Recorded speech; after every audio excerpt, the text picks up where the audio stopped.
Hello everyone. So we are back with another video from Physical Features of India. Okay so बेटा हम पहले ही हम लोग क्या बात कर चुके हैं। सबसे पहले हम लोगों ने इनका फॉर्मेशन देख लिया है कि ये सारे फिजिकल फीचर्स जो है वो कैसे बने हैं, है ना। उसके बाद में हम लोगों ने सबसे पहला physiographic division that is the Himalayas, वो हमने बहुत अच्छे से कल पढ़ लिया था। Now we are with the second one. और कौन सा था second one? The northern plains. Okay तो बेटा नॉर्दर्न प्लेन्स स्टार्ट करने से पहले आपको ये तो पता ही, रिकॉल कर लो पहले कि नॉर्दर्न प्लेन्स बना कैसे था। आपको याद है ना, नॉर्दर्न प्लेन्स यहाँ से जो यूरोशियन प्लेट्स जो थी वो तो फिक्स थी एक जगह, फिर यहाँ से इंडो ऑस्ट्रेलियन प्लेट आती है, वो एक दूसरे से कोलाइड करते हैं दोनों, ठीक है। फिर उस प्रेशर से, ठीक है, उनके कोलिजन प्रेशर से फोल्डिंग एक्टिविटी बनती है और यहाँ पे हमारे हिमालयन माउंटेन्स डेवलप हो जाते हैं, है ना।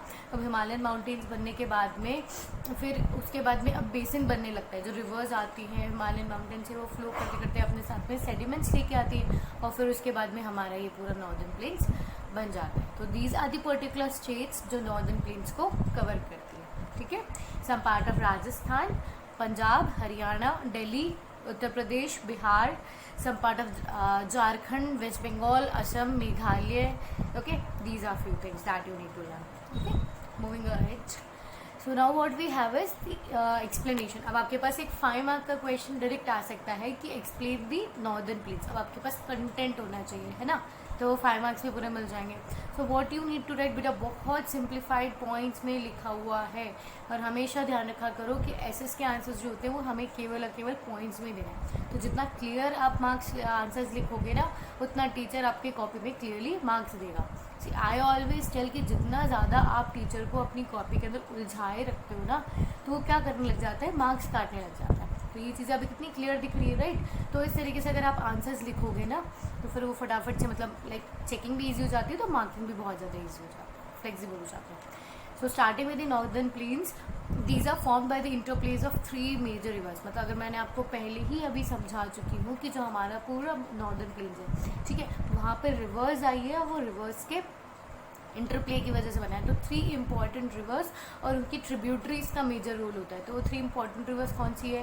Indus, Ganga and Brahmaputra. अब ये पूरा तीनों को नेक्स्ट ड्रेनेज सिस्टम है ना, वो इसी के आगे, इंडस, गंगा, ब्रह्मपुत्रा के आगे रिवॉल्व करता रहेगा, ठीक है।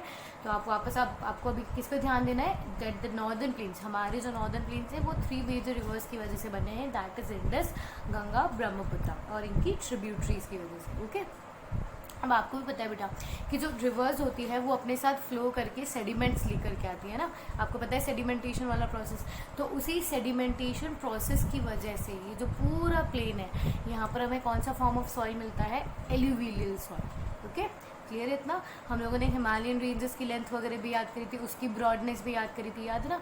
तो अगर आप इसका डिस्टेंस अगर आपको बात करनी है तो ये यहाँ से लेकर के पूरा कवर करता है, तब इसका डिस्टेंस हो जाता है 2400 kilometres. It is right written here. Okay फिर उसके बाद में अगर मैं विड्थ की बात करूँ, देखो ये कंटिन्यूसली वेरी होता जा रहा है ना, यहाँ कम, यहाँ कम, फिर कभी यहाँ पे ज़्यादा ब्रॉड, फिर कभी यहाँ, तो सबसे ज़्यादा ब्रॉडनेस, ठीक है। तो इसकी ब्रॉडनेस जो इसकी विड्थ है वो भी वेरी करती है from 240 kilometres to 340 kilometres. Clear है इतना। It is densely populated. अब डेंसली पॉपुलेटेड का रीज़न है, देखो मैंने हमेशा बोला है कि हर चीज़ के पीछे क्वेश्चन मार्क लगाना स्टार्ट हो जाओ, राइट। तो अब ये डेंसली पॉपुलेटेड क्यों होता है, उसका रीज़न समझो कि बेटा एक तो पहली बात देखो कि आप नॉर्दर्न प्लेन्स में मैंने आपको बताया कि पहले ही रिवर्स है ना, बहुत ज़्यादा रिवर्स के इंटरप्ले की वजह से ये बना हुआ है। तो बेटा रिवर्स है तो रिवर्स होगी, मतलब क्या होगा कि पानी वहाँ पे there is an adequate water supply, मतलब जितना पानी चाहिए वहाँ पे सफिशिएंट वाटर सप्लाई पहले से ही है, ठीक है।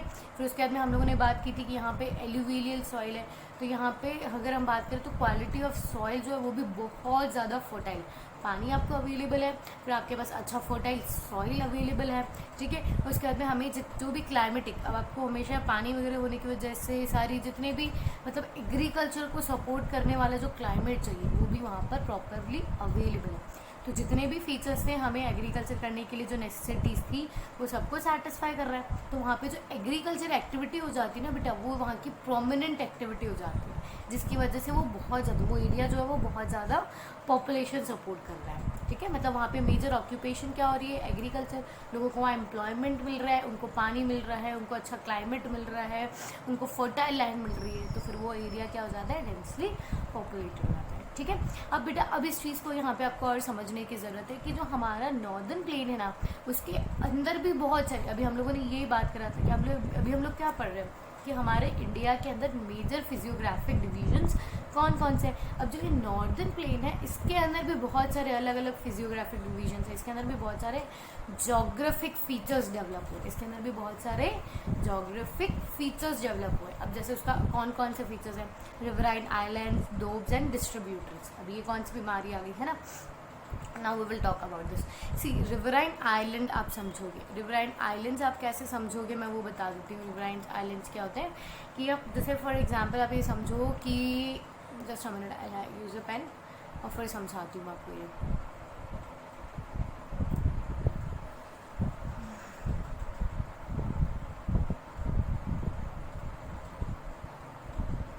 है ना, अब समझो बेटा। तो फॉर एग्जांपल यहाँ पे ना रिवर फ्लो करके आ रही है, इधर से रिवर फ्लो करके आ रही है। ठीक है, अब इसमें आप ये देखोगे कि अब पहले तो जब माउंटेन्स से रिवर आ रही थी, है ना, तो माउंटेन से रिवर आ रही थी तो वो क्या थी, वो बहुत ज़्यादा फास्ट आ रही थी। ठीक है, बहुत ज़्यादा, जितना हैवी स्लोप था उतनी ही वो रिवर बहुत ज़्यादा फास्ट आ रही थी। अब बेटा यहाँ है ना जो फ्लो ज़्यादा हाइट में नहीं है। ठीक है, यहाँ रिवर जो है वो स्लोली बहने लगी, वो ऊपर से आते आते थक भी गई, ऐसा मान लो, इस तरह से याद कर लो कि अब रिवर जब हाइट से आ रही थी तो बहुत ज़्यादा स्पीड से वो थक गई, अब उनका मूवमेंट जैसे वो प्लेन आ गया है ना, तो थोड़ा सा स्लो हो गया। ओके, अब यहाँ पे समझो कि जब रिवर्स यहाँ से फ्लो करती जा रही तो उनके साथ में जो बहुत ज़्यादा हैवी सेडिमेंट्स जो वो ऊपर से लेकर के आई थी ना, वो भी यहाँ धीरे धीरे धीरे धीरे वो यहाँ करके सब इकट्ठा कर देगी। ओके, ये चीज़ समझ में आ गई आपको कि रिवर्स फ्लो कर रही थी और रिवर्स जैसे आती हो यहाँ पे सेडिमेंट्स को इकट्ठा कर देती है। अब जो ये बेटा यहाँ पर जो ये सेडिमेंट इकट्ठा हुआ है ना, अब इसकी वजह से क्या हुआ, ये कि यहाँ पर एक आइलैंड डेवलप हुआ। ठीक है, यहाँ पर एक पर्टिकुलर सेडिमेंटेशन की वजह से एक लैंड फॉर्म हुई और ये रिवर के बीच में है, इसीलिए इसको क्या बोला जाता है, रिवराइन आइलैंड। समझ में आ गया इतना सा, वापस समझा देती हूँ, ज़्यादा पैनिक होने की ज़रूरत नहीं है। रिवराइन आइलैंड क्या होता है कि जब एक रिवर फ्लो करके आ जाती है, आप यहाँ पे प्लीज़ मार्क कर लो कि आपकी रिवर जो है उसकी स्पीड बहुत स्लो है। ठीक है, अगर रिवर की स्पीड बहुत ज़्यादा फास्ट होती तो वो सारे सेडिमेंट्स को फ्लो करके ले जाती है ना, पर यहाँ पर रिवर की जो स्पीड है वो बहुत कम है। ओके, तो इसीलिए वो जितना भी हैवी सेडिमेंट जो लेकर के आई थी उसने वो सारी चीज़ें कहाँ क्या कर दिया, यहाँ पर डिपॉजिट कर दिया। ओके, यहाँ पे डिपॉजिट कर दिया, तो अब इसकी वजह से यहाँ पे क्या हुआ, सेडिमेंटेशन की वजह से यहाँ पर एक आइलैंड फ्रेम हो गया, उसे क्या कहा जाता है, रिवराइन आइलैंड कहा जाता है। क्लियर है इतना सभी? ठीक है, अब नेक्स्ट हमारे पास क्या है, डोब्स। डोब्स से पहले हम डिस्ट्रीब्यूटरीज समझेंगे। आपको ट्रिब्यूटरीज और डिस्ट्रीब्यूटरीज का मतलब तो बहुत अच्छे से पता है। ट्रिब्यूटरीज क्या होती है, जब एक रिवर फ्लो कर रही है तो उसमें एक दूसरी रिवर अगर आकर के रिवर 1 और रिवर 2 आकर के जब वो एडअप हो जाती है, ठीक है, और फिर वो न्यू रिवर फ्लो कर रही है, ठीक है, 1 और 2 का मिक्सचर यहाँ पे चल रहा है, तो उसको हम लोग क्या बोला करते थे, ट्रिब्यूटरीज, है ना। जब 2 रिवर्स कंबाइन होती है, 2 और मोर रिवर्स कंबाइन ईच अदर, है ना, तो वो ट्रिब्यूटरीज आती है। उसका जस्ट अपोजिट हो जाता है डिस्ट्रीब्यूटरीज। ठीक है, मानो कि यहाँ से कोई रिवर फ्लो करके आ रही है और फिर वहाँ पे कोई भी एक ऑब्स्टिकल आ जाता है, चाहे रिवर एंड आइलैंड आ गया, चाहे कोई भी ऑब्स्टिकल मान लेती हूँ मैं, कोई भी वाटर डिवाइड वहाँ पे आ जाता है। ये सारी चीज़ें आपने पहले पढ़ी हुई आपके 7th 8th क्लास स्टैंडर्ड्स में, है ना। तो यहाँ पे किसी भी वाटर डिवाइड की वजह से अब ये जो रिवर है वो अलग अलग स्ट्रीम्स में डिवाइड हो जाती है। फाइन, एक स्ट्रीम यहाँ फ्लो करने लग जाती है, पार्ट 1 यहाँ फ्लो कर रहा है, पार्ट 2 यहाँ फ्लो कर रहा है, तो ये क्या हो गई है, डिस्ट्रीब्यूटरीज। समझ आ गया ये भी? ठीक है, अब नेक्स्ट अगर मैं बात करूँ तो डोब्स। अब डोब्स क्या होता है, अब जैसे मानो बेटा अगर आप इंडियन मैप को भी कंपेयर करते हो, अगर हम लोग मैप देखते हैं इंडिया का भी आई एम सॉरी, तो वहाँ पर भी क्या होता है ना, मतलब जैसे फॉर एग्जांपल मानो कि यार रिवर 1 फ्लो कर रही है, ओके, ये रिवर 1 का एरिया है, ये पूरा रिवर 1 का एरिया है, ओके। फिर यहाँ पर है ना रिवर 2 आ जाती है, इंडिया में बहुत सारी ऐसी है, यहाँ पर रिवर 2 है, ठीक है। अब इस रिवर 1 और रिवर 2 के बीच का जो एरिया है ये भी बहुत बड़ा होता है, बहुत बड़ा। ठीक है, अब यहाँ पर जो ये पूरा पर्टिकुलर एरिया, मैं इसमें ना आपको दूसरा पेन यूज कर लेते हैं। ठीक है, अब ये वाला जो पर्टिकुलर एरिया होगा इन दोनों के बीच का area, it is known as doab. वापस से समझ लो, ज़्यादा पैनिक मत हुआ करो, आराम से समझो, करने ही आता समझ में। फिर भी डोप का मतलब होता है it is a part between two reverse. यहाँ रिवर 1 फ्लो कर रही थी, यहाँ रिवर 2 फ्लो कर रही है, रिवर 1 रिवर 2। ठीक है, अब इन दोनों के बीच का जो डिस्टेंस है ना, वो हमारा क्या बन जाएगा, डोप। क्लियर है ये तो बहुत अच्छे से।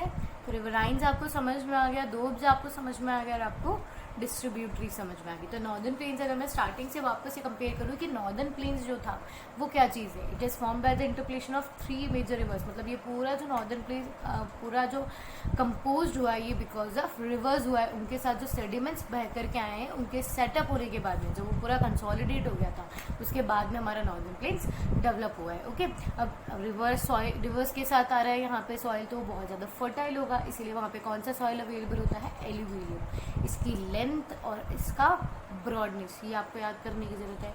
इट इज़ डेंसली पॉपुलेटेड क्यों, बिकॉज लोगों के पास यहाँ पर काम है, और काम भी कौन सा है यहाँ पे, क्या ज़्यादातर लोग क्या किस में इन्वॉल्व होते हैं, एग्रीकल्चर में। ठीक है, और एग्रीकल्चर करने के लिए सारी फेवरेबल जो जितनी भी चीज़ें, पानी हो, फर्टिलिटी ऑफ सॉइल हो, क्लाइमेट हो, वो सारी चीज़ें यहाँ पर अवेलेबल है।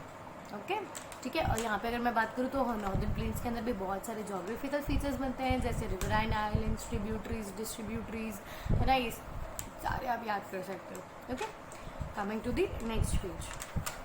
So today we are going to read only 2 pages. Okay, so when now what we have already, हमने जैसे हिमालयास में देखा था ना बेटा, हिमालयास का हमने डिवीजन देखा था, लॉन्गिट्यूडनल भी देखा था, लैटिट्यूडनल भी देखा था, ईस्टवर्ड जब वो बैंड हो जाता है तो उस डिवीजन को भी हम क्या कहते हैं, हमने वो भी पढ़ा था। तो उसी तरीके से बेटा नॉर्दर्न प्लेन्स जो है ना वो भी 3 पार्ट्स के अंदर डिवाइडेड है, Punjab plains, Ganga plains and Brahmaputra plains. इसको समझते हैं, बहुत ईजी, बहुत सी। अब ये भी इसी तरीके से, अब ये भी कैसा है, लैटिट्यूडनल डिवीजन है। जो पंजाब वाला एरिया है उसको पंजाब प्लेन्स कह देते हैं, और इधर वाले एरिया को गंगा प्लेन्स कह देते हैं, और इधर लास्ट वाले को ब्रह्मपुत्र है। मतलब ये रिवर्स की वजह से, ठीक है, रिवर्स की वजह से इसका मूवमेंट है। यहाँ आपने जैसे अभी हम लोगों ने दोब पढ़ा था ना बेटा, तो दोब क्या था, लैंड बिटवीन 2 रिवर्स। अब पंजाब का मतलब क्या होता है, पंच का मतलब पंजाबी में 5 होता है, ठीक है, और अब का मतलब वाटर होता है। ओके, दो में भी 2 तो मतलब 2 होता है, अब मतलब वाटर होता है। ठीक है, तो अब यहाँ पे पंजाब में भी यहाँ 5 रिवर्स फ्लो कर रही है। ठीक है, उन 5 रिवर्स के वजह से इस एरिया को तो क्या बोल दिया जाता है, पंजाब प्लेन्स। इस पूरे में गंगा और उसकी ट्रिब्यूटरीज होती है तो उसको गंगा प्लेन बोल दिया जाता है। फिर यहाँ अरुणाचल प्रदेश से हमारे पास ब्रह्मपुत्र आ जाती है तो इसको क्या बोल दिया जाता है, ब्रह्मपुत्र प्लेन। बहुत इजी था इस चीज़ को समझना, है ना। पर अगर हमसे क्वेश्चन पर्टिकुलरली पूछ लिया जाता है, मतलब बहुत रेयरली आता है वैसे तो ये, कि आप तीनों प्लेन्स को समझाओ, ठीक है, नॉर्दर्न प्लेन्स को के डिवीजन को समझाओ, पर ठीक है, हमें सारी चीज़ें समझ में आनी चाहिए। So first what we have is Punjab plains, western part of the, सबसे वेस्ट में। ये तो आपको नाम से बहुत, मतलब ये बहुत क्लियरली अभी हमने मैप देखा था तभी समझ गए थे कि सबसे वेस्ट में कौन सा था हमारे पास, Punjab plains. This section is dominated by doabs. अब ऑफकोर्स मैंने आपको बताया कि 5 रिवर्स यहाँ पर आ रही है, वैसे एक्चुअली 6 है, ठीक है, पर हमें वहाँ पे 5 कंसंट्रेट करनी है, पंजाब को ध्यान रखते हुए। ठीक है, तो वहाँ पे जनरली 5 रिवर्स है, और वो मतलब यहाँ पे एक रिवर आ गई, फिर एक रिवर आ गई, फिर एक रिवर आ गई, फिर एक रिवर आ गया, फिर एक रिवर आ गई। तो इस तरीके से ना वहाँ पे 5 पार्ट्स बने हुए, 1 2 3 4 5, और इस पूरे पार्ट को क्या बोल दिया जाता है, पंजाब। ओ ठीक है, तो डोमिनेटेड बाय दी दोब्स, हम पढ़ ही चुके हैं पहले से। Formed by Indus and it's tributaries. तो मेजर रिवर कौन सी थी, मैंने आपको बताया ना कि 3 नॉर्दर्न प्लेन्स जो है वो 3 मेजर रिवर से बनी हुई, इंडस, गंगा एंड ब्रह्मपुत्र। तो हम लोग गंगा और ब्रह्मपुत्र को तो सेपरेटली पढ़ने वाले हैं, तो अब रिवर बची कौन सी, इंडस और उसकी tributaries. Okay, now next what we have is, अब पंजाब का भी मैं आपको बेटा डिवीजन समझाई चुकी थी। पंजाब का मतलब होता है 5 एंड अब का मतलब होता है water. Okay, now next what we have is Ganga plain. तो गंगा प्लेन्स में क्या है बेटा, ये एक्सटेंड करता है फ्रॉम घाघर एंड तिस्ता रिवर। इसी अब ये जितनी भी बेसिक छोटी छोटी ना आपके पास ट्रिब्यूटरीज आने वाली है, ये चीज़ मैं आपको पहले ही समझा चुकी थी। तो अब जो गंगा प्लेन है उसमें ऐसा नहीं है कि गंगा अकेली फ्लो करी, वहाँ पे बहुत सारी ना डिस्ट्रीब्यूटरीज आ जाती है जो गंगा को भी डिवाइड कर देती है, या बहुत सारी ट्रिब्यूटरीज होती है, छोटी छोटी रिवर्स जो सीजनल रिवर्स होती है वो उनको जा करके ज्वाइन कर लेती है। फाइन, इस तरह की चीज़ें आपको बहुत देखने को, वो ये सारी चीज़ें जो बहुत ज़्यादा डिटेल हो जाएगा, जिसमें हम इंडस के ट्रिब्यूटरीज, गंगा की ट्रिब्यूटरीज, ब्रह्मपुत्र के tributaries, sorry for the sound, ठीक है, इनकी जो ट्रिब्यूटरीज होगी ना वो हम वैसे भी नेक्स्ट ड्रेनेज चैप्टर में पढ़ने वाले हैं वैसे भी, ठीक है। तो ये चीज़ आपने क्लियर कर लिया। Extends between Ghaghara and Teesta rivers, spreads over Haryana, Delhi, UP and parts of Jharkhand and West Bengal, ये यहाँ पर आपको मिल जाएगा। ब्रह्मपुत्र हम लोगों ने देखा जो सबसे थर्ड में और सबसे ईस्टर्न मोस्ट पार्ट था, ठीक है, ये बहुत क्लियर है। It is drained by the Brahmaputra river as usual by the name suggest, है ना, बहुत ईजी था ये। तो covers Assam and states of North East, ये हम बहुत ईजिली देख चुके हैं, है ना, ये कुछ ऐसे नॉर्थ ईस्ट के स्टेट्स में यहाँ पर आ जाता है, ठीक है, क्लियर है आई थिंक। तो यहाँ ये वाला चैप्टर तो नॉर्दर्न प्लेन्स भी तो बहुत ईजी है, बहुत ईजी सिंप्लीफिकेशन इसका अगर आप देखो तो आपको इसका फॉर्मेशन तो आप लोगों को बहुत अच्छे से पता है कि नॉर्दर्न प्लेन्स फॉर्म कैसे हो रहा है, ठीक है। फिर उसके बारे में अगर हमसे क्वेश्चन पूछ लिया जाए पर्टिकुलरली नॉर्दर्न प्लेन्स के लिए तो हमें वो पॉइंट्स भी बहुत क्लियर थे, हम उसे समझा पाएंगे, है ना। फिर उसके बाद में डिवीजन ऑफ नॉर्दर्न प्लेन्स भी आ गया। अब बेटा नॉर्दर्न प्लेन्स खत्म नहीं हुआ है, नॉर्दर्न प्लेन्स के कुछ इंपॉर्टेंट पॉइंट्स है, मतलब इसका एक फर्दर डिवीजन भी मान लो या कुछ फर्दर एक्सटेंट और मान लो, वो रिमेनिंग है, वो से हम लोग नेक्स्ट क्लास में कंप्लीट कर लेंगे। Okay, revision is also done, we were just talking about the northern plains. Okay, so thank you.